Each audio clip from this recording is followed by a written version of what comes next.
So ayan guys, nag-i-spray sila ng pandamo.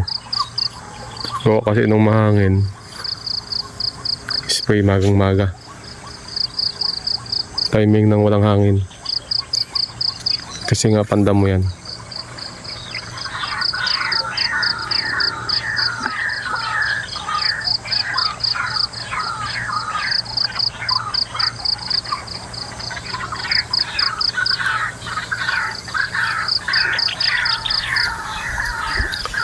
So ang in-spray nga pala ay Kudin at saka Lori.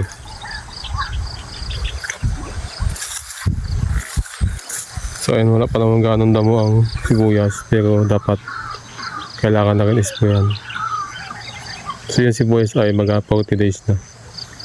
Ayan, sa part na yun doon magaganda siya, tsaka yung mga taba. Ayan, ito medyo mahina pa to.